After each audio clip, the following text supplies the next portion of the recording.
નમસ્કાર, જય હિન્દ, જય ભારત. ગુજરાત 20 ન્યૂઝમાં આપ સૌનું સ્વાગત છે. દાહોદ આજરોજ સહજયોગ પરિવાર દ્વારા આરોગ્ય કેન્દ્ર જેસાવાડા ખાતે સહયોગ પરિવાર દ્વારા જાણકારી આપવામાં આવે કે આજની આ બીસી લાઇફસ્ટાઇલમાં મેડિટેશન રોજિંદા જીવનમાં સમાવેશ કરવો જોઈએ। मैं डॉक्टर प्रीति शोभावत यहाँ सामूहिक आरोग्य केंद्र जेसावाड़ा में अधीक्षक हूँ। यहाँ पे हमने आज अंतर्राष्ट्रीय योग दिन जो है कल 21 जून, उसके लिए हमने आज यहाँ पर एक सहज योग का कार्यक्रम हमने दाहोद से जो उमेश भाई और उनका परिवार आए हैं उनसे यहाँ पर सीखा है। तो और साथ में हम यहाँ पे हमारे जो फिजियोथेरेपिस्ट हैं ये बहन डिम्पल, ये यहाँ पर सबको योगासन भी सिखाने वाले हैं।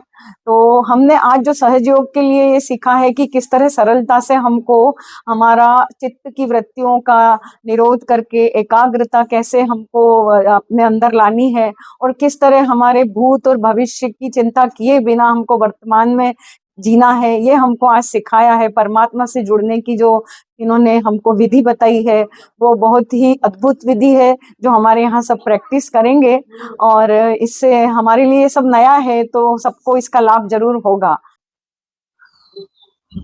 मारू नाम डॉक्टर धारसी वकादर छे। MS सर्जन तरीके जेसावाड़ा मारी जॉब चाले छे અને આજે અમે 22મો વિશ્વ યોગ દિવસ તરીકે આજે અમે ઉજવણી રાખી છે અને એમાં દાહોદથી સહજ યોગની ટીમ આવીને અમને ઘણું માર્ગદર્શન આપ્યું છે। એમ તો મેં હમણાં યોગા ચાલુ કર્યા છે 3-4 મહિનાથી, તો મને તો એમ હતું કે યોગા જ બધું છે એમ। પછી આજે નવું જાણવા મળ્યું કે યોગા ઉપરે ઘણું બધું છે, એમાં મેડિટેશન આવે, ધ્યાન આવે, એ બધું સહજ યોગવાળાએ આવીને આજે થોડું નવું સેન્સિટાઇઝેશન આપ્યું છે જે જીવનમાં ઘણું જરૂરી લાગ્યું। એટલે હું પણ આજે ટ્રાય કરીશ જોડાવાની એમની જોડે। અને હા, મેં યોગા કર્યા છે પણ જે સહજ યોગ વાળાએ આજે જે મેડિટેશન કરાવ્યું એનો આજે મેં પહેલી વખત અનુભવ કર્યો છે। અને બધાએ મારા ખ્યાલથી યોગા અને સહજ યોગ જોડે મેડિટેશન પણ કરવું જોઈએ।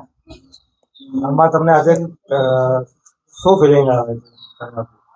આજે મેં 10-15 મિનિટ એમની જોડે મેડિટેશન કર્યું તો મને એવું લાગ્યું કે મન એકદમ શાંત થઈ ગયું છે અને મનમાં વિચારો જ આવતા બંધ થઈ ગયા બધા। એટલે એ મને આજે નવું ફીલ થયું કંઈક। તમે શું સંદેશો આપશો? મારા ખ્યાલથી આપણે આ પૃથ્વી ઉપર એક જીવ તરીકે આવ્યા છીએ તો આપણે દુનિયાને કંઈક આપીને જવું જોઈએ અને તેના માટે કંઈક આપવા માટે તમે શારીરિક અને માનસિક સક્ષમ હોવા બહુ જરૂરી છે અને એના માટે એ સક્ષમતા વધારવા માટે યોગ અને મેડિટેશન બહુ જ જરૂરી છે। એટલે મારું તો એઝ અ ડૉક્ટર તરીકે બધાને રિકમેન્ડેશન છે કે તમારે આ કરવું જ જોઈએ।